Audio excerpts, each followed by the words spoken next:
observing sessions and planning for success on episode 368 of Actual Astronomy. I'm Chris, and joining me is Shane. We're amateur astronomers who love looking up at the night sky, and this podcast is for everybody who likes going out under the stars. So, Shane, we're talking about what we do for an episode, and we thought maybe we would do a deep dive, and then I did a deep dive and started making up a list for Mike and I, because the skies ended up clearing out and we're looking spectacular. So I went observing and kind of ditched my preparatory plans for the podcast. Yeah, no problem. So we were going to observe last night, and I started thinking about some targets, and we even had some success. So that's always good. We worked through a number of observations together, and we were able to observe Sharpless, or SH2-216, the largest visible planetary nebula and the second closest. Not sure if you've ever observed or even heard of that one, Shane. Never observed it. That one is a toughie. I even put difficult in my notes. My notes are very brief. Usually there's no notes. This one says difficult. We failed to make some other observations, but that one we did make. But I thought maybe what I would do, and you've done lots of observing as well, so could sort of work for the both of us, is talk about how we sort of go through a bit of the planning and the execution of how we do our observing, sort of the mechanics of it a little bit, which sometimes we don't talk too much about. So I thought, what the heck? I just did that. I feel like I'm incompetent to do anything else except for talk about what I just did. And then I'm probably just going to go right back to bed after we're done this. Sounds good. So last night, Mike was coming out, and we had talked the previous week. So not last night, but last Sunday night, about doing some other observing, because Shane, you and I have talked about this. We were even talking about this just now. We had a pretty crummy couple of months with smoke and some other poor weather conditions, and not much observing could really be had at all there for some time. It was pretty awful conditions, eh? Yeah, it really was. All sorts of things conspired against us, mostly the smoke. And then when there wasn't smoke, it was either cloudy or we weren't in the new moon cycle. So it really limited things from an astronomical perspective. Yeah, that's right. I forgot. But there was, I think the past 2 full moons, it was clear on those nights and a couple of the nights around it. And those were the nights I even went out, and when I bought the new binoculars, I remember I was looking at the full moon, and then it just clouded over again for another couple of weeks. But Mike and I had been doing some sightseeing the past couple times we get together to observe, simply because when you haven't observed for a while, it's just the novelty of getting out and putting eyepieces in and looking at stuff again. So you kind of visit some of those big bright targets. We've been looking at lots of globular clusters like M30, M75, M2, M15, and a few others. I think we looked at M56, M13, M92, and we looked at some galaxies. We looked at M57 and M27, those 2 summer planetaries. A few weeks before, a month before, we've been looking at the Veil Nebula and some other targets, some other galaxies in the summer that are high up. But we had lots of fun looking at those things. And one of the things I'd been thinking of is there's a lot of great astro imagers and astro images that they're capturing these days. And a lot of the common names are beginning to percolate into the astronomy software. So I'm running, what is it called? It's called Stellarium. This was Blake Nancaro's gift to me, is that he was teaching me how to use this, and it's a pretty cool tool. But they're putting in all the common names. So what before was just like a 4-digit number, like NGC 1491, is now the Fossil Footprint Nebula. I don't know when it was named that, but they're actually starting to put that in, because it seems like the new astro imagers are all using these more common names. And hey, who doesn't like fossils, right? Well, nobody. We like nobody doesn't like them. So Nobody doesn't like fossils. double Exactly. negative. So I was thinking, well, that's kind of cool because it gives it a name that sticks out. So I remember seeing like images of that, images of other things. And I'm also working on observing and sketching all of the Messiers through binoculars, through my new 12 by 36 image stabilized binoculars, which I bought sort of, I think, the last week of August or something like that. But I only was able to start really observing with them in September once we get into clear weather. But anyway, by about a week or so ago, I had progressed about a third of the way through. So I was into like the high 30s or maybe 40 Messier objects observed and sketched. So having finished all the easy to reach targets, like with any project, you need to eventually start making a bit of an attack plan. One of the things with an observing project, Shane, I'm sure you've experienced this as well, is when you start, it's always difficult to start something, but in a way, an astronomy program is very easy to start because if you're observing a long list of targets, the sky is just full of them seemingly, and you can kind of pick off the bright ones, the low-hanging fruit ones. It's sort of easy sledding for a bit of a while. You can kind of get going with really out too much. You can get going outside observing without too much thinking about it even. I don't know what your thoughts are on that, but it's usually pretty easy to get started. Yeah, for sure. When you have a big list, there's no shortage of objects to take a look at. So yeah, you just take the scope out and start looking. Yeah. But now I'm into the point where I'm having to get up at 4 a.m. or 5 a.m. like I've been doing even this morning. And you want to know what you're going for when you're getting up at 5 o'clock in the morning. You don't want to be going out there and with a chart, scratching your head, trying to figure out why you're awake at this hour and where you're pointing things and all this kind of stuff. You need a bit of a plan. So first thing that I'm going to say that I'm doing these days is making up plans for my observing to try to get the most out of it, to try to really squeeze a lot out of these nice long nights that we're getting. So whether you make your own plan or you get a plan, that's kind of where I'm starting these days. I'm not sure where you are in any of your observing programs or projects or what you recall from past projects. Yeah. So, excuse me. I have a binder that comes out with me. So I have two resources: the binder and the Pocket Sky Atlas. But I have the jumbo version. Mm-hmm. Those come out, and in the binder is a bunch of printouts that I've done of various observing lists that are of interest to me right now that I'm working through. I have them separated, like each list is multiple pages and it's separated by some tabs. So it's pretty easy to navigate, through my binder to the lists that I want. And then as I observe objects on these lists, I just, take a pen and put a check mark beside them. So I know that I've already observed them. But just having that, so, that takes a little bit of preparation.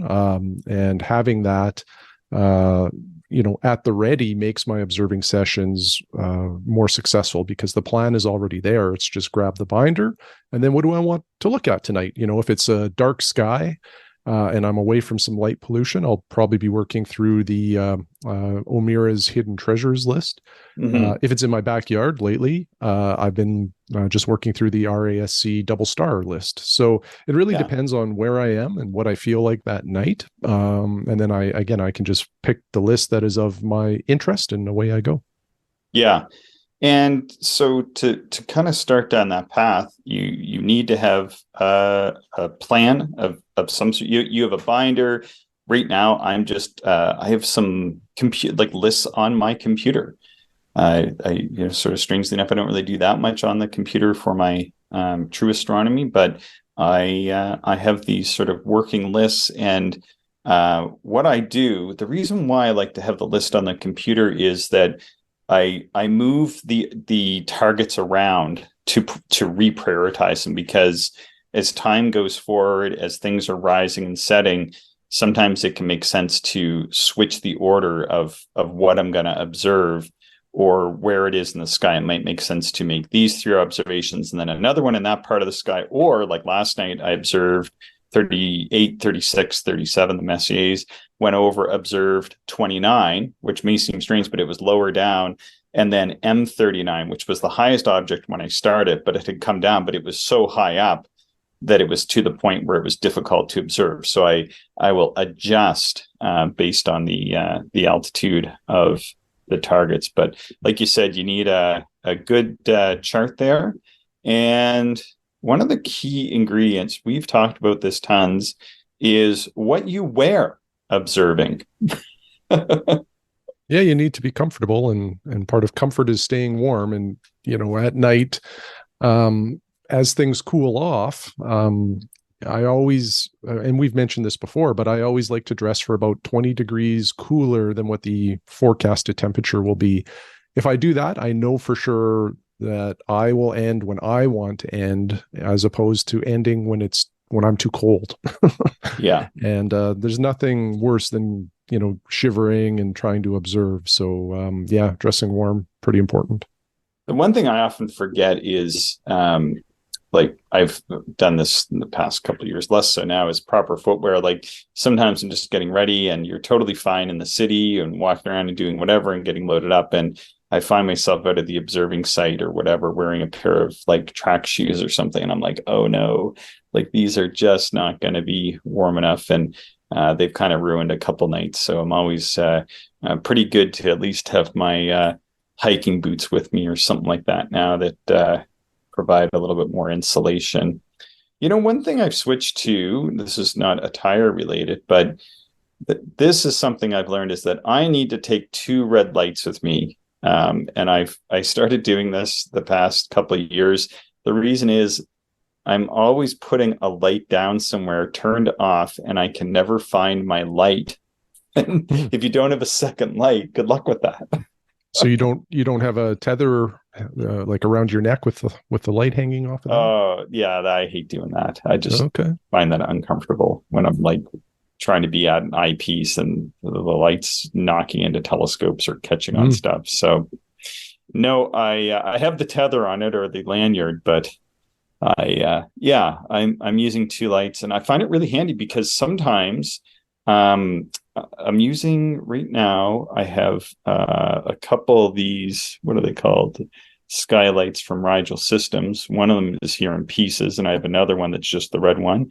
And then I have my I made an observing lamp, like just one of these clip-on lights, but I put a bunch of red duct tape on it. And it's really quite nice. It's an orange light to begin with, so it already is a pretty good light for astronomy. It was slightly bright, so I put 3 levels of duct tape on. So now the brightest level is equivalent to the lowest level before. It has these 3 different levels and an off. And so I'm using that as both a chart light as well as a sketching light. And so it works quite well like that. And it doesn't tend to get lost or misplaced. That is sort of a recent thing that I've been doing. It's a bit of a game changer, and it prevents me from having to hold a light awkwardly while I'm trying to sketch or use a star chart. And because you can kind of put it in different places, and it has one of those goosenecks on it, it works really well for illuminating the star charts as well. So like last night, Mike and I stuck it up on a couple boxes and turned it on its highest setting. And we were looking at a star chart. And then, of course, you can have your handheld light to help illuminate different parts of the chart, and that sort of thing worked super, super well. But speaking of that is the buddy system. This is something that I was thinking maybe I haven't talked about as much before, but one thing I've really learned in observing, we've talked about joining clubs before, but is to make it a bit of a team effort for finding things. And it can be a lot of fun to just share the experience and both share in the failures as well as in the successes at the eyepiece. It's pretty fun. Yeah, makes sense. And also helps to keep you honest. But yeah, it's a lot of fun just to observe with other people and work through the objects together. Last night was a really good example. We were able to observe this very difficult planetary nebula, and if either of us had been doing it alone, I don't speak for Mike, but at least for myself, I wouldn't have seen it. And we definitely each brought something to the observing table that made that observation a success. So last night, The way that I set this one up, Shane, was I made a list of 17 or 18 nebula, something like that, that we hadn't either recently observed or we hadn't even observed before. And those included really quick PEAS 1, which is Planetary Nebula in M15, Iris Nebula, Wizard Nebula, NGC 7009, Thetis Nebula, IC 1396, the Fireworks Galaxy, let's see, the Bubble Nebula, Pac-Man Nebula. I think we looked at they might have looked at the Pac-Man Nebula recently. I haven't. Planetary Nebula 6210 in Hercules, 6934 Globular in Achilles, the Saturn Nebula in Aquarius, and Sagitta. I've never looked at the Little Cocoon Nebula. I want to look at that. Have you ever seen that one? I don't think so. Yeah. And then there's a set of double clusters up in Sagitta too. I can't remember seeing 6823 and 6820. I thought that just looks interesting. I want to observe those.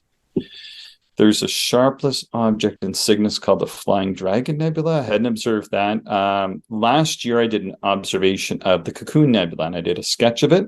And I wanted to do one in Microscope. I put the Fossil Footprint Nebula in SH2 216, 1624, which is a nebula cluster, 1333 embryo cluster, and the Northern Trifid in Perseus. And out of all that, we observed 2. So that's kind of the way things went. We started the night taking a look at a few Messiers because I was trying to get these knocked off, and it was nice. It was still not 100% dark. These were well placed. Messier 9, Messier 28, Messier 14. I wanted to get sketches of them before they got too low, and it was like sort of 90% dark, so it was fine to sort of hunt them down. And it got dark as I made the observations and sketches with Mike. And then somebody had this really bright light on to our south, and so I knew they would only have the light on for an hour. So then I was like, okay, we'll just sort of do this for about an hour while it totally gets dark and get some sketching in. So we began with those Messiers, and I used my 12 by 36s. Mike was using his 15 by 50s, and looked at M9, was a large, fainter than expected haze, and M28 is almost star-like with a bit of a fuzzy halo. M14 is this large, out of round, hazy ball through the binoculars in a heart-shaped asterism. So it was kind of neat to hunt those down. And then we went to try to find PEAS 1, which is a planetary nebula in M15. And spoiler alert, we did not see it. Have you ever seen that one? It's tough. No, I don't think so. I've seen it before. Somebody else hunted it down and did all the legwork and then just kind of pointed it out where it was in the field. And I saw it. It seemed really easy at the time. And so I always thought, oh, that's just like an easy thing you can just see in a 12 or 13-inch telescope. And last night we proved that's not the case. We threw different powers and the O3 filter at it. We spent about, I feel like it was almost an hour. It must have been at least 40 or 50 minutes trying to make the observation. We used powers from 40x to 200 power or more in the 12-inch, and the filter and no filter. And we had a great view of M15 and all the different stars in it. You could see the different star chains and everything, but we could not get this tiny little planetary nebula in M15. We just couldn't vet it out. It just wasn't working out for us. I'm not really sure why. We had different charts in that, but we need to do a little bit more work there, I guess, a little bit more preparatory work in order to figure out how to hunt that one down, I guess.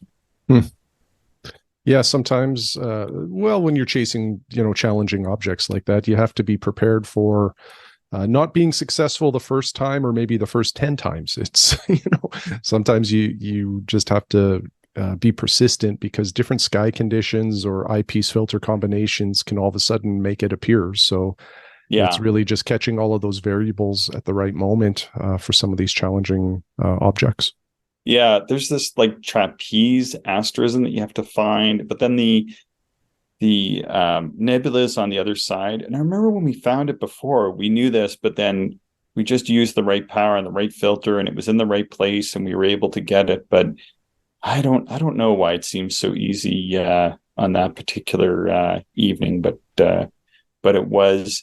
Then we went over into the Perseus area, sort of on the left, or I guess on the northeast or northwest side of Perseus, left when you're looking at Murphak anyway, on these nights when it's just rising. And we started over at NGC 1528, which is in this little asterism on the side of Perseus. And this last year became my new favorite little cluster, because in the binoculars, in any binoculars, even the 12 by 36s, it looks like a nebula. It looks like this perfect little round nebula. And I was really shocked that I'd never seen it before. It was on the chart. I just happened to pick it up sweeping. That is worth taking a look at whenever you get a chance, Shane. You should be able to get it as resolved stars in your 4-inch telescope, even from the city, I would imagine. Yeah. I think I've seen that one before. Yeah, it's pretty nice. Nearby, there's some other clusters, and there's a nebula. This is the what they're calling the fossil footprint, or NGC 1491. And so or I should say Mike, started star hopping and landed on something. And we thought it was showing a little bit of nebula there. And I started doing the sketch, and then I became really doubtful that we were on the right target. And so we took the filter off and looked at the cluster, and it was a really neat cluster. It was in this sort of circle of stars, and then the cluster was inside this circle of stars. We couldn't figure out what the cluster was. I think it might have been like a Rupert cluster or something like that, but that wasn't it. And then so we put the O3 filter on, I think the 40 millimeter at 45x, and eventually he picked it up sweeping, and then we were able to see the fossil footprint pretty easily at 130 power. And for my observation, I put in the 17 millimeter 92 degree with the O3 filter, and that dimmed the central star. There's like this star, to me, it almost looked like, in Pac-Man, they had those ghosts that Pac-Man hunts around. Yeah.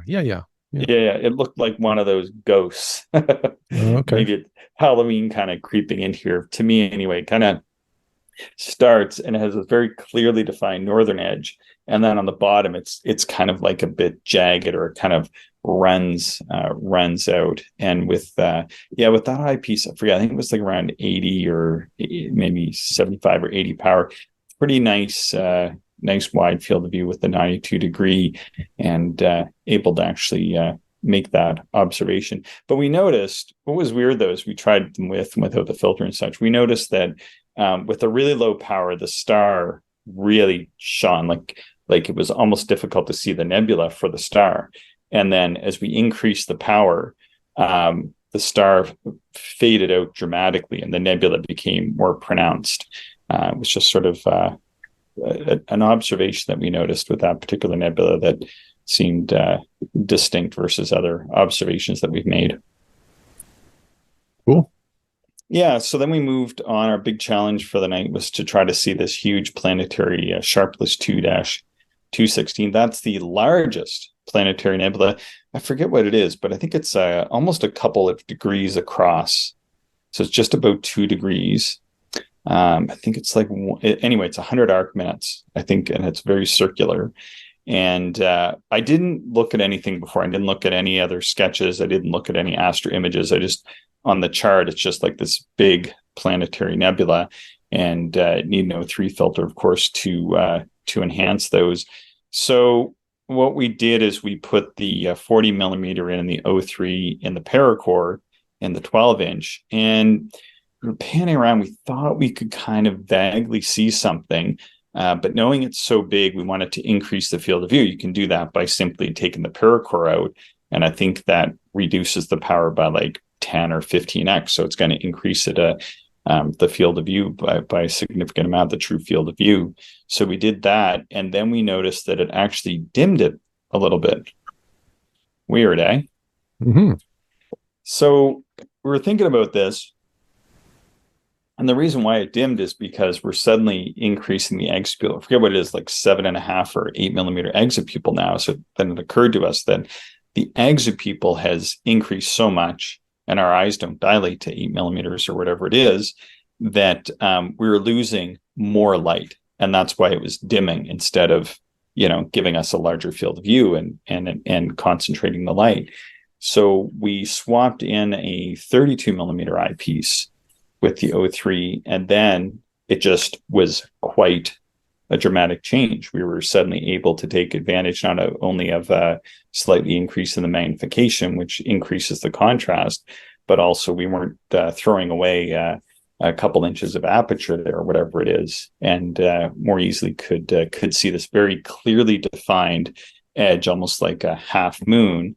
And then on the other side, it kind of falls out, but it had a little bit of a gap in it. Sort of had this gap on the brightest edge, and so did the observation, did the sketch, and then we went in and looked at it. And I had said at the time, I bet you our sketch doesn't look anything like the image. And if you look at the image, you'll see it's this beautiful sort of half moon crescent, but we sort of dug a little hole out in it. And when we were looking at the images, Mike noticed that it was very red, like a different color in the portion that we had put this notch in. And so we figured that whatever that emission part is of that portion of the nebula, it must not be something that responds either to an O3 filter, or it's something that is not really visually detectable, or something like that. Yeah, I'm just reading another visual observation of this, and I think it was with a 6-inch reflector. So it's from, you might be familiar with this guy. Was it from Mel Bartels? No. JG is how he signs a lot of his messages on cloudy nights. And he was using a 6-inch achromatic refractor, one of those F5 ones, and a 40 millimeter eyepiece, I think, or hold on here. Does he say which eyepiece? I'm not sure, but he was going between 25 times and 32 times, sweeping around, took about 40 minutes. And then he finally found a faint round glow. Yeah. And he said it was best seen through the highly transmissive 12 nm wide astronomic H beta. The faint disk has been finally confirmed at both magnifications and through the both H beta filters from astronomic and beta. Interestingly, he says the O3 filter has not revealed the arc on the disk rim as reported by other observers with big Dobbs. So maybe play around with filters, I guess, if you have different size telescopes. Yeah, what we hoped for, what we really wanted, was a filter slide in the telescope when we were doing this. And it would have been nice to have that. It was still a little bit low as well, and we wondered if maybe that was playing into it as well. But this was one of those things where we sort of didn't think we were going to see it. We kind of went into this relatively skeptical that we'd be able to hunt that down. I know that Mel Bartels has seen it in his 6-inch and up to 25-inch Dobbs. And he was using the NPB or whatever it's called filter. And I think that has some slightly different band passes to it as well. But yeah, I had the other filters there. It was just, we thought that maybe because it was so low, and we were just happy to have seen it at all. But the plan is to go back to this one later on, maybe next month, once it's about another 15 or 20 degrees at least, maybe even 30 degrees higher up.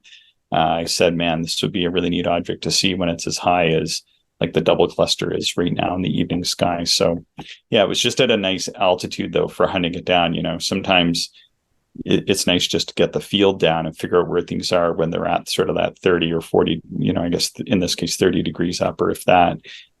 Just easy to kind of hunt around them. When it gets up overhead, it can be in that difficult to maneuver area for the Dob. Mm-hmm.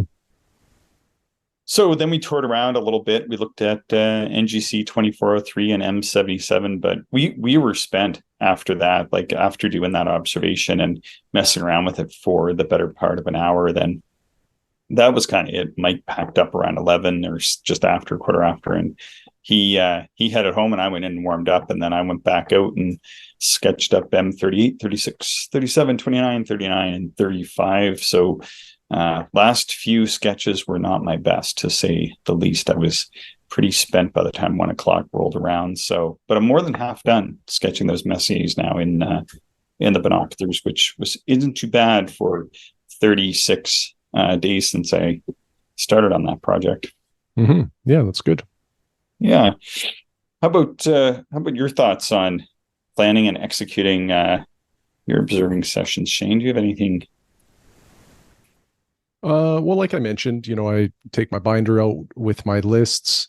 Um, I always have a range of eyepieces, that'll allow me to have various magnifications or exit pupils or fields of view. I guess really what I'm saying is for the most part, I come out fairly adaptable. Mm-hmm. I'm not going to come out and be super purpose driven for like one style of object or anything like that. It's just, be ready for anything type of approach.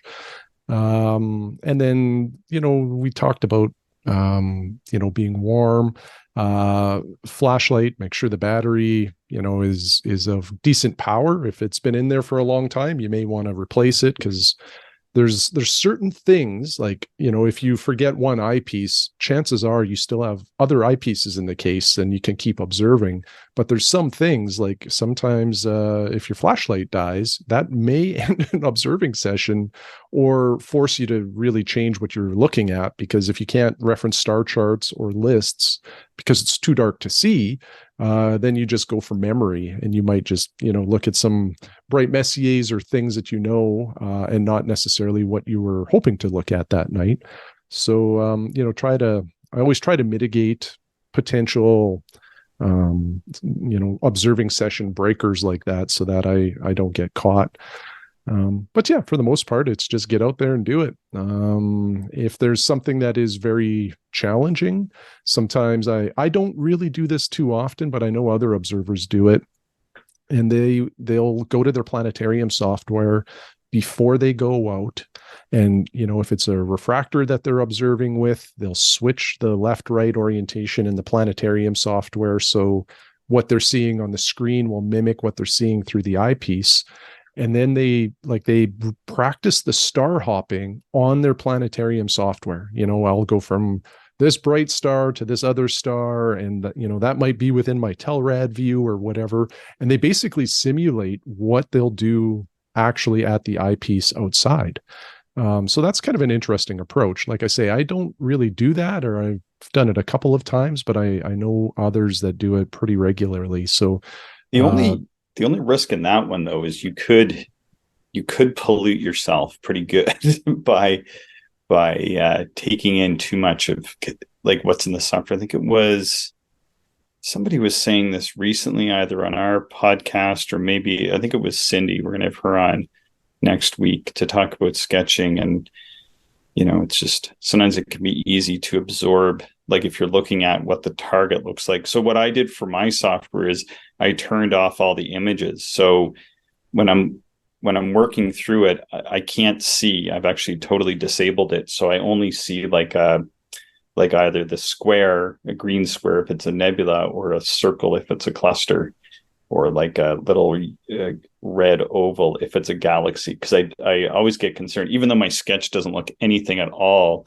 like what this object was last night. Like there's information in having done it that way. But if I was polluted by the image, I might not have made the observation because I might have been so much so looking for what the target actually looked like in the software or whatever. Do you know what I'm saying? Yeah. If you know what you should be seeing, sometimes you can convince yourself you saw it, even though you may not have. Or not see it because like last night, it didn't look at all like the other sketches that I've seen of it. Yeah. There's certainly a bias that can come in if you know what the image already looks like. Yeah, that's valid. What was I going to say to that? The thing that I do like though, sometimes if I'm trying to split a double star that is very difficult, like let's say Sirius A and B, those ones, I like when I'm doing that type of observation, I do like to know where the companion star will be located. Oh yeah. Because that one, like, that's a little different though. Yeah, when stars are kind of twinkling in and out, You do see, like, at least I do, I sort of see these points of light and it's like, is that the companion? And knowing roughly, where that Yeah. companion should be is very helpful. Yeah, I don't know how you would do those observations without that, because I've tried to do some of those, and without that information, it's essentially impossible sometimes. Yeah, for sure. I like your point on the light. That's, again, like I was saying earlier, I use two lights, and one of the lights that I'm using, because I have one of my lights apart here right now because I keep forgetting to get a new 9-volt for it. But I have a backup light that's almost identical. Is I'm using a rechargeable light that I can recharge on USB. So when it runs out, I just plug it in. It lasts a long time. Like it can last for weeks in the field, it seems. So, and yeah, it's working pretty good. And the other thing is this is a limitation of all star atlases that I've ever used in the field.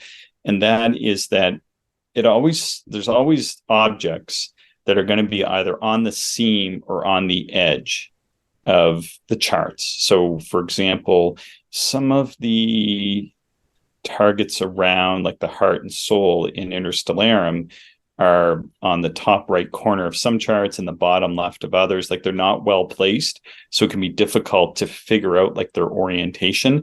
But the actual chart of the targets are really well done, but it's difficult to figure out where they are in the sky. And the same with objects that are maybe on the seam. Like last night, we were having trouble orientating ourselves when we were looking for this planetary nebula, because it was just off the seam, or the, what do you call it, the spine of the book. So Mike had his Cambridge Double Star Atlas, so we were flipping back and forth between that and this atlas in order to kind of figure out how we were hunting it down. The other thing that's super handy is the old right angle at correct image finder scopes are super handy. So we're using that quite a bit for hunting down the targets last night. Right on. Yeah, works pretty good. So that's sort of a bit of an anatomy of my session last night, simply because that's what I was doing. Yeah, and it's cool. Sometimes it's best just to talk about what we're doing than to try to make up a bunch of notes for something else that it gives people a little bit of an understanding of the mechanics of this. And since we do talk about the actual going out and the doing of the astronomy, maybe it's helpful for people, or maybe it's not. I don't know, but I was too tired to do anything else. So that's what we got. Yeah. Goodness. All right. Anything else to add, Shane? Nope. That is all. All right. Good stuff. Well, thanks for joining me today. Thanks everybody for listening. Do us a favor and share the show with other stargazers. You can always send us your show notes, your observations and questions to actualastronomy@gmail.com.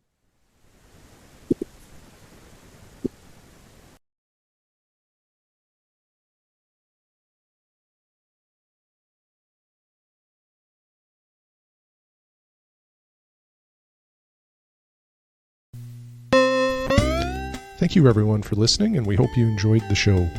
If you are interested in more information, would like to contact us, or if you would like to support the podcast, check out our website, actualastronomy.com.